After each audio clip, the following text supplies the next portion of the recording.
Can you believe some people are actually simping for the Magnatone SL100? And is the new Kemper player the Tonex killer? And does John Petrucci actually use an overdrive pedal with his JP2C or not? All that and more in today's Riffs and Responses. Let's get started.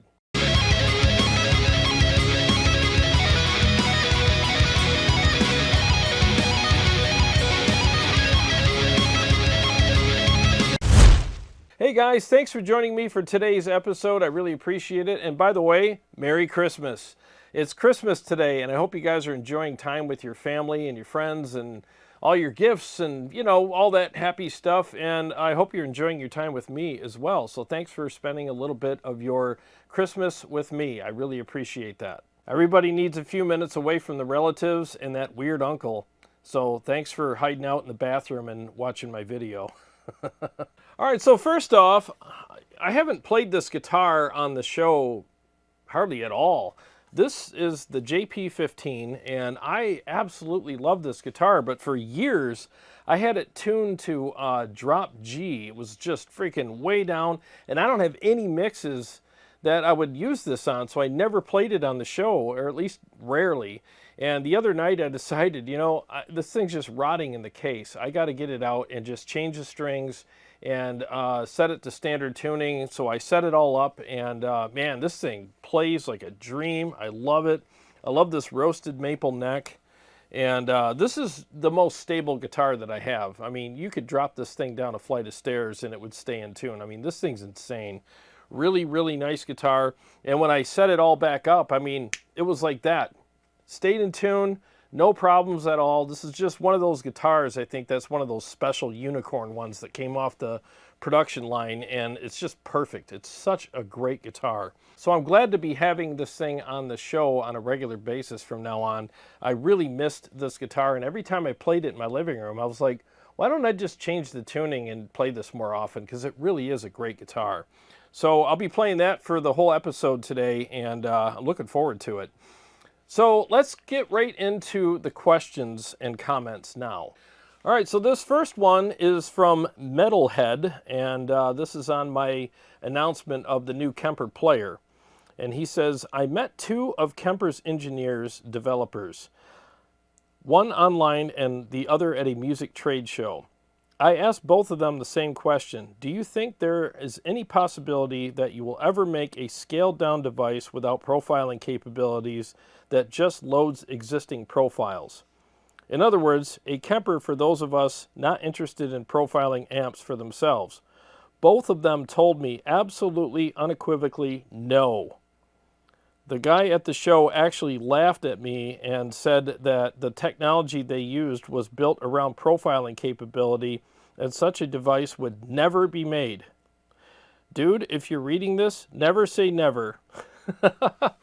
So I totally understand maybe your frustration with asking them those things and them saying no, but you have to understand something about Kemper.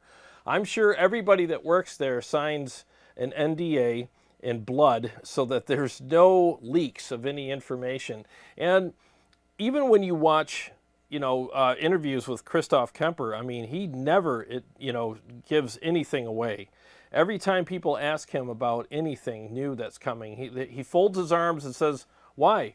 What else do I need to do? And he kind of obfuscates, you know, and he really acts like there's nothing coming out.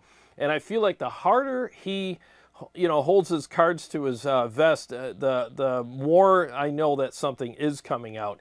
He's always been that way, and I'm sure he's told his employees to be that way as well.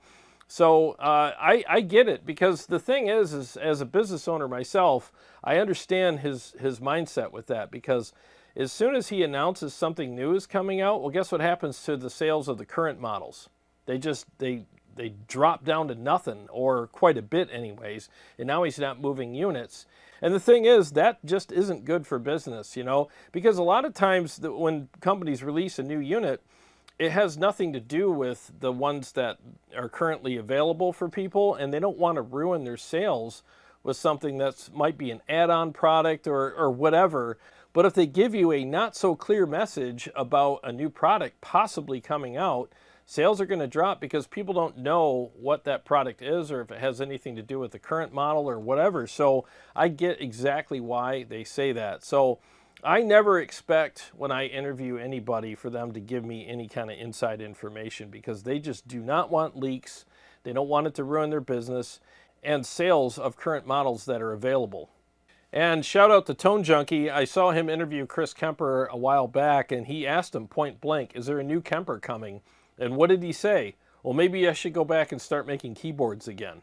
Right there, that told me there's a new unit coming out. And I knew it. I knew there was a new unit coming out soon based on that answer. And I also predicted it several months ago because I figured, NAMM's coming and Kemper hasn't released a new product in a while. And it's about time that they did. So I'm glad that the new unit's out. I think it's going to open the marketplace up to people who don't want to spend $1,700 on a new unit or whatever they cost. Now they can get in at a lower price and get in the ecosystem, and maybe when they release a new mothership, they'll buy that. Okay, so while we're on the topic of the new Kemper player, this one is from MT Salmela 80. Probably pronounced that horribly. I guess the question is, other than liquid profiling from a few months ago, is there anything different in this than the Kemper released 12 years ago? Are Kemper effects worth the doubling of price from a unit like the Tonex or UA, Iridium, etc.? Well, good question. So as far as I've seen, you actually have less effects in the Kemper player because I don't think it's got the DSP to handle all of the effects. I'm just guessing here. Maybe they'll put them all in an update down the road. I don't know, but all I know is on launch, it doesn't have all of the effects that are available in the other units. Now, obviously it's a cheaper unit, so maybe it'll never have those effects, and that's part of why the price is what it is. Now, that being said, I hope they do update the effects down the road and add all of the effects that you can get in the bigger units, but I mean, time will tell, right? Now, another question I had, and I asked it in one of the groups today because I haven't seen anybody talk about morph. I don't know if the Kemper player has morph in it or not. So I have no idea. There's nothing clear out there regarding that topic. So hopefully somebody can answer it here in the comment section, But if they don't, I think that would be a huge oversight on their part because you have 3 switches. And I know you can do 5 presets with those 3 switches by stepping on, A and B at the same time or B and C at the same time. So essentially you get 5 presets that you could switch between by doing that, which is cool. I'll give them props for that. But without morph, you're limiting yourself. I mean, see, with morph, you can actually have effects turn on and off or adjust levels or whatever in the same foot switch. So essentially, you can have 6 presets if you use morph without having to do the tap dancing thing and tapping on 2 switches at the same time. So hopefully that's something they will add down the road if it doesn't have it right now. And like I said, if it doesn't have it right now, I think that's a huge oversight on their part. But I wasn't there when they were designing it. Maybe it has something to do with the price or whatever, but I think that they should have had that if they don't. And hopefully they can add that down the road. Because like I said, it adds a lot more flexibility with the unit. And if you only got 3 foot switches, I mean, flexibility is a big factor. Now, the other thing I want to say too is I honestly think it's time for Kemper to update their profiling algorithm. I mean, that profiling algorithm is great. It changed the industry. It turned all the modelers on their heads. I mean, everybody was blown away by it.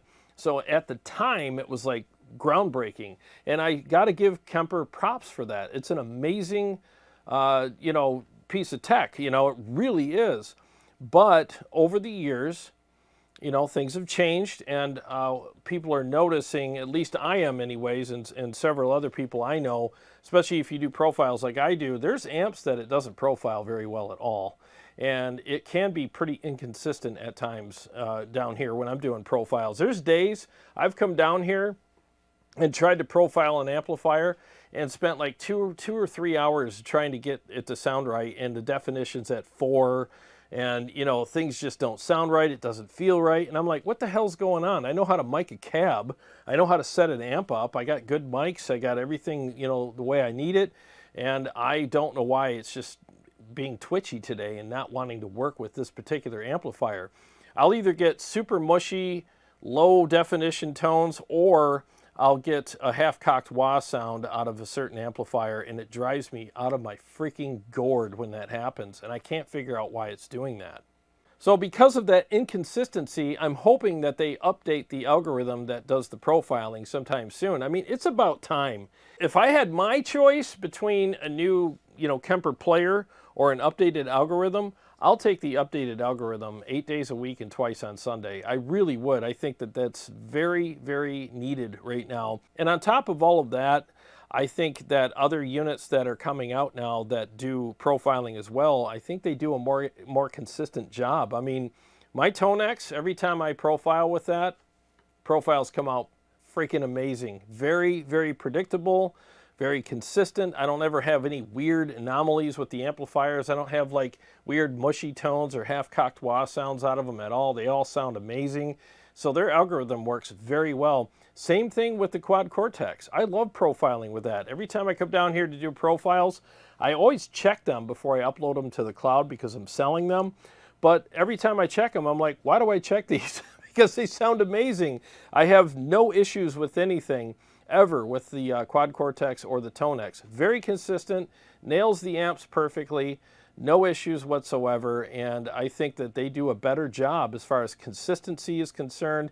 And I think that the tones I'm getting out of both of those units are, in my opinion, for the most part, better. I really think they are better. Now, I'm talking about high gain tones here. The Kemper nails the clean stuff, and some of the other like edge of breakup stuff, I bet you it nails it better than the high gain stuff. But as soon as you incorporate a lot of gain in your amps and then in your profiles, and the Kemper tries to guess all that stuff that's going on, it's pretty hit and miss sometimes. Now, there are times that it nails it. I'll be honest with you. Like, there are times that it nails it too, but there's amps down here that when I profile them, they just don't sound very good sometimes, and I don't know why. Perfect example, I can profile the living daylights out of my EVH Stealth Red channel. Sounds amazing.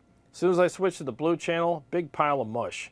And when I used to have my EVH EL34-100 in that slot over there, I used to profile my Stealth Red channel and the EL34 Red channel on the same exact settings. And the EVH Stealth came out perfect, and the EL34 sounded like absolute dog shit. I mean, it would be really muddy, and the definition would be at like 2.5, 4.3, whatever. And the definition on the Stealth would be 10s every time. So pretty much same amplifier, but I had issues like that. So that's the kind of stuff I'm talking about. I don't know why that happens, but I got frustrated and just, gave up for a while profiling on the Kemper because it was frustrating. Now, the profiles that are on my website, they came out good. That's why they're up there. But there's a lot of profiles that I tried to do that will never be up there because I just can't seem to get the Kemper to work with those. So hopefully, please, Kemper, update that freaking algorithm. It's 12 years old. Yes, it was amazing when it first came out. Mad props to you on that. But there's other units out there, in my opinion, and in my experience down here doing this for a living on my website, they do it better. They're more consistent, and I honestly think they're better in a lot of ways than the Kemper regarding profiling. Now, one more thing I want to say while we're on the topic of the new Kemper player is a lot of people in the comment section on that video I did about it were, saying, I wonder if this is going to be a Tonex killer, and there's other people saying, oh, I'm sticking with my Tonex. There's a lot of back and forth and all this kind of stuff about it. And I understand, I do. I understand, the concerns and the questions and everything like that, especially if you're in the market shopping for a new unit. Now, do I think it's a Tonex killer? No, absolutely not. I don't think it's a Tonex killer. First of all, who's this for? I think, first of all, it's for people that are already in the Kemper ecosystem that want a backup unit or a travel unit or something like that, and they don't use a ton of effects anyways, and I think this would be a nice travel unit for them. And secondly, and probably more importantly, I think it's for Kemper to get more market share. I think there's a lot of people, like I said earlier, who they own a Helix or they own, I don't know, brand whatever, modeler or whatever out there, and they're curious about the Kemper, but they don't want to sink $1,600 into a new unit to try it out, but this is affordable enough for them to take the plunge and check it out, because there's a ton of profiles out there for people to try. So I think that their curiosity will be easily answered with that new price point. So, and the thing is you can use, you know, the app with it, you know, the Rig Manager app on your computer with it easily, and I believe the phone app as well. So there's a lot you can do with the unit, even though it doesn't have a screen on it. So I think people really like that, and that's another thing I want to touch on. Like, some people were talking about, you know, lack of a screen on the player. I mean, I understand that, but the thing is like, no matter how nice the screen is on the unit itself, everybody still wants some sort of desktop editor anyways. So, you know, I think at this point, Kemper was like, you know what, no matter what screen we put on this thing, first of all, raise the price, and that would be stupid. And secondly, people still want to use the editor anyway. So why not just give them the editor and let them deal with that for now? So price-wise, between the two units, I mean, you're looking at the Kemper player for $698, comes with effects. It has basically 3-foot switches on it like the Tonex, but you know, if you use the combination of A and B or B and C on it, you can have 5 different presets. So that's cool. Doesn't have all the Kemper effects, but I'm sure it has plenty for most people. You know, so you got that. And then the Tonex is $399. So the Tonex is quite a bit cheaper. And I think the profiles come out, again, more consistent than the Kemper. And I think, in my opinion, in a lot of ways, they're a little better too, because I could profile any amp with it and they come out fine. Not true with the Kemper so far. Like I said, I struggle with certain amps with that thing. And, you know, if you do profiles, you understand what I'm talking about. You have to understand that. So, so you're at $399 on the Tonex, but it doesn't have any effects. It's got reverb in it, which is pretty cool. But if you want more effects, I mean, you can get something like the HX Stomp or the HX Effects. So if you get the HX Effects with it, you're looking at $998 for the combination of the HX Effects and the Tonex pedal. And then with the HX Effects, you'll get MIDI, so you can operate the Tonex via MIDI, and you can have 4 presets on that combination now, because you have 4 switches on the HX Effects, which allows you to change the Tonex to any preset or profile that you want via MIDI. So, you know, I mean, that's something to consider as well. So, and I think 4 is enough for most people anyways. And the other thing to keep in mind with Tonex is a lot of people that buy them already have some sort of digital effects unit. A lot of them will have probably an HX Effects, an HX Stomp, or a Pod Go, or even a Helix, and they can incorporate the Tonex tones with those units and have all the effects and channel switching that they want with those units because of MIDI. So that's something to consider. So, you know, buying the Tonex is just going to be $399 because they already have all the effects for it anyways, whether it's a pedal board with real pedals like the one I got here that you can't see. I'm pointing at it like you can see it, but it's right here. Or an digital effects unit, you know, like I mentioned earlier. So, you know, so for a lot of those people, I think the cost is just $399 for it, and they already have all the effects, like I said. So, there, you know, just a lot of things to consider. So with the Tonex, you're not going to get as many amp tones with that unit yet because it's pretty young in the marketplace. I have a lot of them up on my website right now at tonewars.com. Shameless plug. But, you know, the ecosystem for the Kemper is, I mean, it's vast. I mean, it's been around for 12 years. So there's a ton of profiles out there to choose from for the Kemper.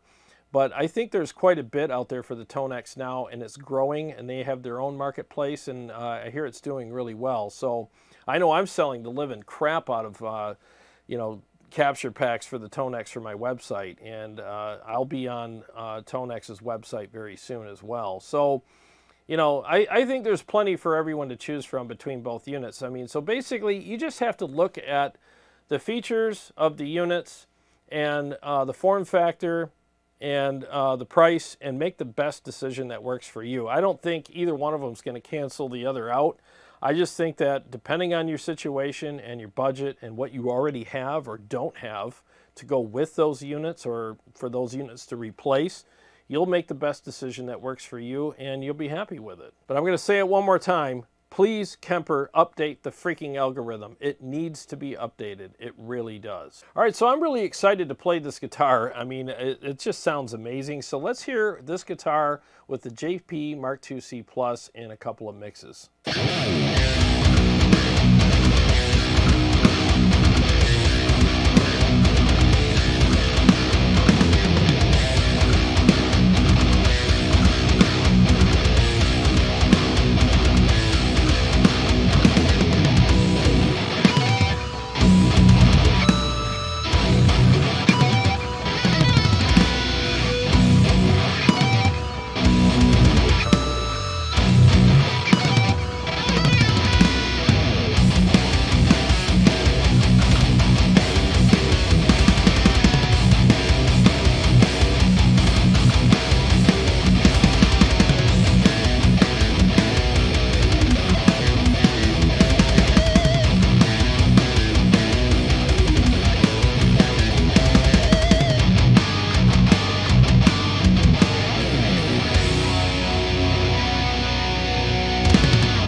Man, that amp just sounds incredible, doesn't it? Just so thick on the top end and so aggressive, and it just sounds amazing.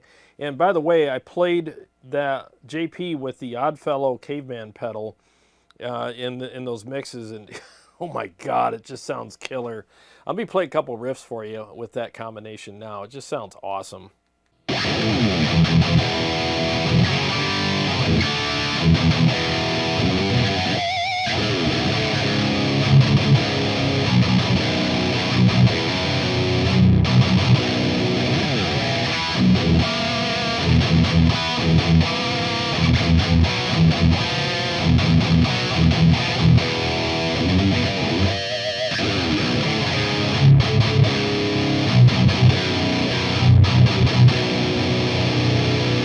Just absolutely incredible sounding amplifier.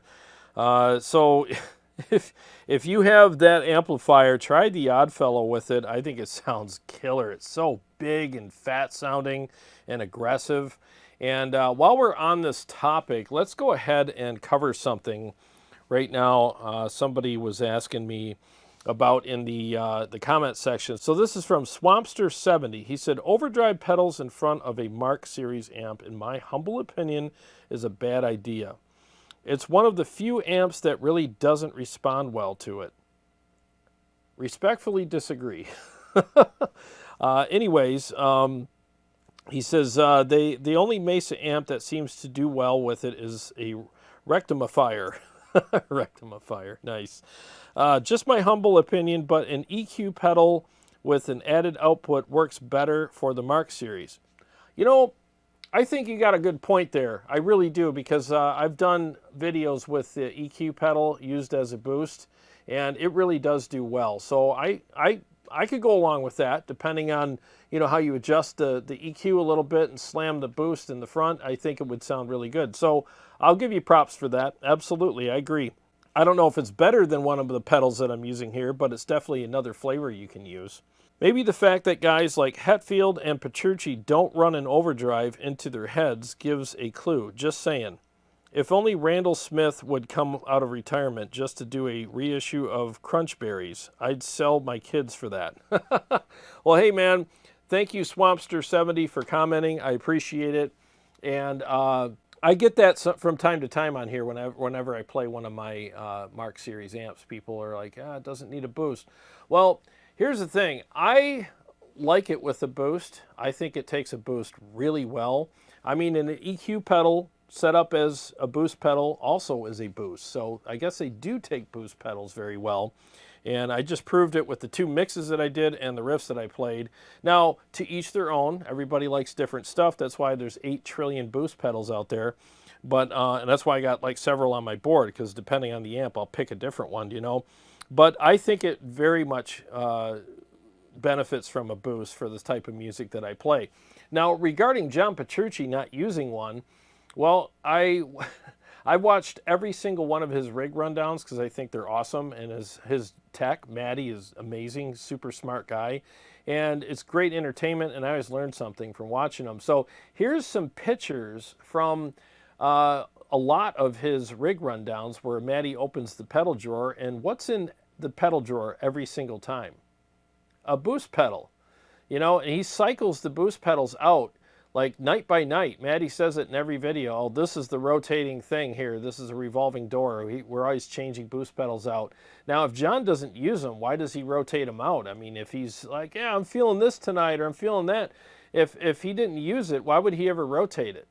You know, you would only need to rotate it if you were using it, and tonight you're just, you know, craving a different flavor. So he's using a boost pedal. He really is. Otherwise, it wouldn't be in his drawer, and he wouldn't be changing it out. And in one of the pictures, he was pulling out another drawer saying, well, here's a bunch of other pedals that we take with us on tour. And there's a whole bunch of boost pedals in there that John is, you know, cycling through. And if you notice as well in those pictures, there's a different boost pedal in each picture, except for I think there was the red drive or something like that in 2 of the pictures. So he likes that apparently. And then there was the sparkle drive, and then he had the modded Maxon, you know, 808 or something like that in another picture. So he's definitely using a boost pedal. He really is. Now, there might be times where he can get away with not using it. And so I'll show you right now. So as you may or may not know, with the Mark Series amplifiers, if you crank the treble on that and turn the bass way down, it acts as a boost pedal. It really does, because that's an active EQ section that's in front of the preamp there. So it really does, you know, do some awesome stuff with the amplifier. And it allows you to go without a boost pedal if you need to. Now, depending on your taste, you may or may not like the way that affects the amplifier. I happen to like it, but I like boost pedals. So I'd rather back the treble back down, use one of my favorite boost pedals, and then, you know, adjust the treble accordingly. I don't crank it. I'll just maybe, instead of be at noon, I'll be at like 1 o'clock or 2 o'clock to get that little extra bite and feel from the amplifier that I want. But I think it sounds great either way, but again, to each their own. So I'm going to turn my boost pedal off now. So the Oddfellow's off. And then I'm going to, let's see, where's the treble at on this thing? It's at 1 o'clock.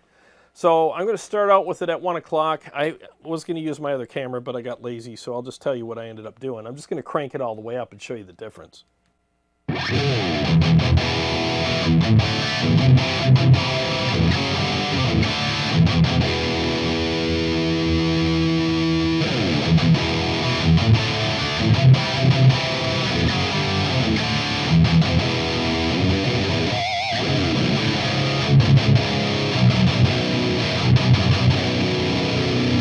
Now, that sounds incredible. I could probably get away with doing that. I really could.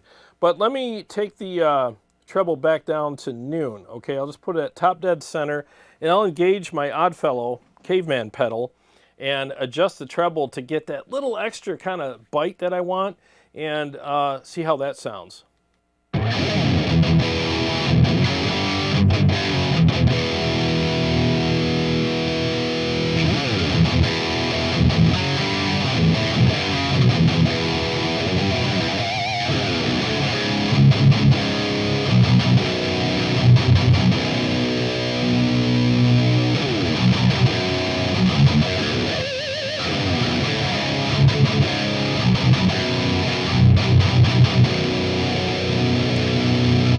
Now, if you ask me, that sounds very similar to just using the amplifier without a boost and just cranking the treble. But what I did is I prefer the feel a little bit more of the Oddfellow, and by just feathering in a little more treble, I got that bite. So I got a little more of what I like for my taste anyways, and that's one of the things that I like about this amplifier is it's very flexible. So if you got a boost pedal that's just not working with it, just crank the treble knob and go without it, or adjust the amp accordingly, and maybe it'll work better with the boost pedal if it's not gelling with it right away. So it's a very flexible amplifier, and it's one of my favorites. Never going to sell it. So yeah, so I mean, to each their own, and I say that with the greatest amount of respect for the comment there. I appreciate the comment very much. I love talking about this stuff. So yeah, thank you for the comment. I really appreciate it. So on to the next one. All right, this next comment is from Dave Hendricks 671, and this is on my Slash, that Magnatone sl100 video that I did. And he says, to get Slash's tone, you have to be in a studio with double-tracked guitars and all kinds of studio trickery. That's what most people really want. If you plug into that Magnatone, you will have to buy an Axe-Fx 3 to run through it, because just by itself it will be a dry, mono, spiky, crappy amp. I mean, the thing is the old Marshalls, man, they were a bit spiky, and they didn't have a lot of gain. I mean, Slash's tone was pretty thin and bright, especially on their Appetite album. I mean, it didn't sound terrible. I mean, it sounded fine for the type of music that they did. I mean, I don't cringe when I listen to it. It was appropriate for that album, but it's not a tone I would go after for what I do. And he would probably say the same thing about my tones. He'd be like, "Oh, they're too thick and beefy and amazing for what I do." Anyways, but yeah, we all like different stuff, and I get that. And he's right. I mean, Slash's tone on that album was double tracked, and I mean, there's just a lot of studio magic that goes on with all the guitar tones. So no one's ever really going to get anyone's guitar tone from an album unless you use the same cab, the same mics, the same amp, same settings, guitars, blah blah blah.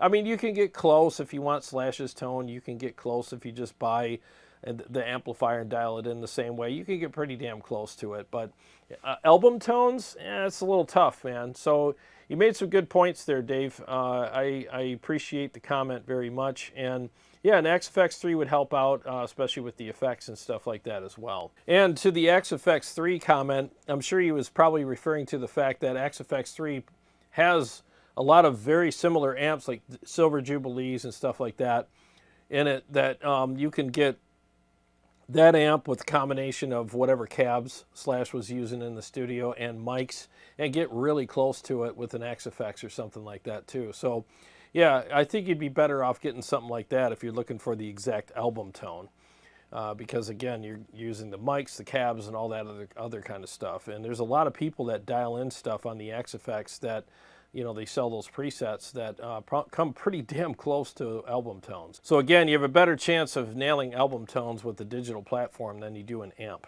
All right, so this next comment is also referring to the Magnatone, video that I did. This is from Old Man Jones. He says, have you ever played a Magnatone amp, or do you know anything about them? Yes, they are pricey AF, but they are 100% hand-wired, no circuit boards, and made in the US. I mean, geez, a 1x12 combo 15-watt amp with no reverb is $25.99, but it sounds freaking awesome, and I love mine. So to knock the fact that they used the most popular tubes that sound good with amps is just silly. Would you want them to use tubes so when you got to replace them, you got to go to whatever imaginary movie you're quoting to get? No, I can't afford Slash's amp, and who would want it if it's designed to be his signature sound?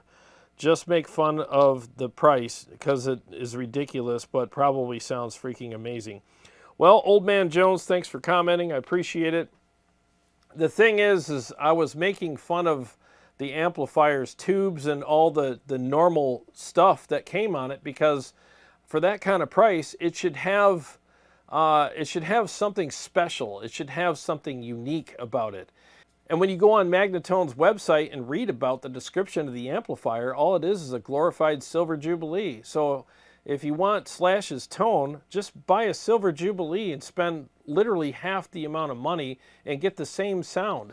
Like I said in the video, in a blind test, I bet you couldn't tell the difference. If they nailed the Silver Jubilee sound, then you wouldn't be able to tell the difference. So as an example, I really like Guinness beer. Let's just say a bottle of Guinness beer is like $3, okay? So for $3, I can have Guinness. Or I can spend $100 for a bottle of beer made by another company that tastes just like Guinness anyways. So why would I want to spend $100 to drink the same beer, essentially? Well, that $100 bottle of beer is a special bottle. It's made out of special glass.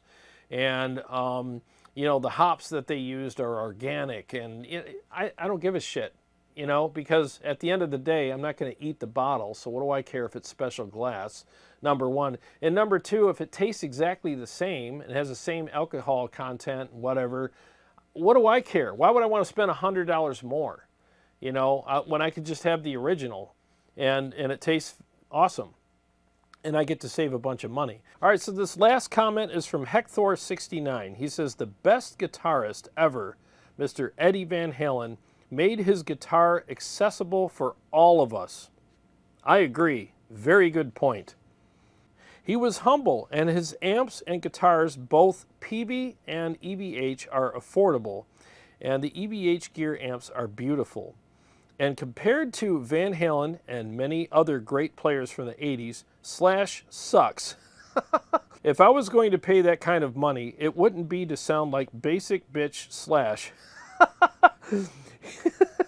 He is famous because of the band, not because he did anything new or amazing. He didn't invent anything to advance the guitar. I don't know who he thinks he is in the guitar realm, but this is not it. If anything, Magnatone kind of tarnished their name with this move, and they had Billy Gibbons. He too did a signature, and nobody was angry about it because he is cool and he is humble. But Slash is not. Just like his stupid amp, he is basic. I think he is just trying to get money. Good luck selling that thing. Well, thanks so much for commenting. I appreciate that, and I pretty much agree with everything that you said. I mean, if there's anybody out there that had a right to come up with a signature amplifier and charge up the ass for it, it would be the most iconic guitar player that's ever walked the earth, and that's Eddie Van Halen. I mean, Eddie was an amazing player, invented all kinds of amazing riffs and different techniques for us to learn from and derive from and you know, make us better players and stuff like that. He was very inspirational, and I just think that yeah, if there's anybody out there that had a right to do that, it's him, you know. And not only did he invent awesome techniques for us to learn from and steal, but he also invented a ton of gear for us. You know, I mean, the first 5150 amplifier that was available was amazing. It was groundbreaking, and there was nothing real basic about it. It basically just changed amp tone forever. It elevated high gain tones for everybody. I mean, it became the new benchmark for other amp builders to compare their stuff to. And even to this day, there's still people playing 5150s, you know, the originals, and they're just amazing amplifiers. Yeah, they were noisy and buzzy and stuff like that, but that was back then. I mean, that's just how the tech was back then. But man, those amps really were groundbreaking. I had one. I loved it. You know, I had it for years. And he invented the detuna, and his signature gear was very affordable. All of it, even right up to the point of his passing, all of his signature gear was extremely affordable. I mean, look at the Iconic. Very affordable amplifier, less than $1,000. And that's what he said. He said, you know, I want everybody to be able to get my stuff. I mean, Eddie grew up poor. He was a very poor kid growing up, and he could relate to people who just didn't have a ton of money. And I think for his whole life, he always was the poor kid in his head, you know, and it just stayed with him. So he was always trying to come up with relatable stuff for us, affordable stuff for us, and his ego wasn't involved with the pricing of that stuff, unlike other people. I mean, Slash is probably, you know, a third of what Eddie Van Halen was, and I'm being generous. And for him to be involved with an amplifier that costs that much money, knowing all of that, I mean, I think there's a lot of ego there, and I think it's just crap, you know, and it's disgusting. And, you know, as far as what Slash has contributed to the guitar community with his playing or anything else that he's come up with, I mean, he's kind of a middle-of-the-road player. I'm not trying to be a jerk here, but, I mean, yeah, he's charted. Yeah, he's written some cool songs and stuff like that. I'll give him that. I will. But there's a ton of other players that have as well, but their technique is way better than him, you know. He's a popular guitar player because of of his band and the music that he's written and stuff like that. Again, I'm not going to take that away from him. I mean, Paradise City was cool, Welcome to the Jungle, several other hits that they had. I mean, he was highly involved in all that, and he has some good guitar solos, but there's nothing about his guitar solos as far as technique and all that that is like, oh, no one's ever bent a note before, you know, and done bluesy riffs before. I mean, he didn't create any new riffs for anybody or techniques for anybody. I mean, again, he's a good guitar player, but there's nothing special about his technique or anything like that. And again, he didn't add anything to the guitar community regarding gear, regarding riffs, techniques, or anything like that. You know, he's a good songwriter. I'll give him that. But that's about it, you know. So for somebody at his level regarding that, not popularity, but regarding technique and all that, I just think that that's way too much money for an amplifier that's got his name on it. So if you ask me, if you're into signature gear and you want to get something amazing, I mean, yeah, the JP Mark II C Plus is pretty pricey. I mean, it's, you know, it's pretty much $4,000 now. Price hike just went up again. So, but at least it's also built in America. It's a great amplifier, has 3 channels, has 2 EQs on the graphics side that you can assign to any one of the 3 channels. Amazing clean channel. Has the cab clone. And it also has MIDI. It's all switchable and controllable through MIDI. It's programmable. And it has the shred feature. I mean, there's just some great stuff with that amplifier. And if you want to forego the boost pedal, you can dial it in accordingly for that. There's a lot of great options with that amplifier, and it sounds killer. I proved it in this video a few times anyways.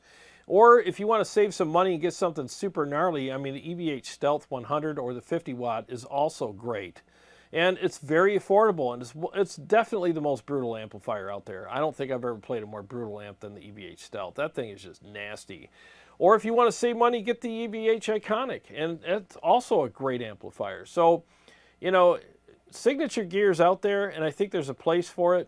I just think that charging up the ass for stuff like that, especially if you're a middle-of-the-road type player, I just think that's really disrespectful to the guitar community. I really do. That's just my opinion. You're welcome to state yours in the comment section below. So I read all comments, or at least most of them, and I try to use them for future, you know, Riffs and Responses episodes. So feel free to comment below if you want to be in the next one. Well, that's all I have for today. I appreciate you guys hanging out with me. I hope you enjoy the rest of your Christmas holiday with your family and friends. And to all my Patreon supporters and subscribers, thank you very much. I really appreciate you guys. And if you're new to the channel and you like what I do here, please subscribe and click the bell so that you can be notified every time I either go live or come out with another episode. Well, I got a lot more stuff coming up for you guys, and I'll see you on the next one.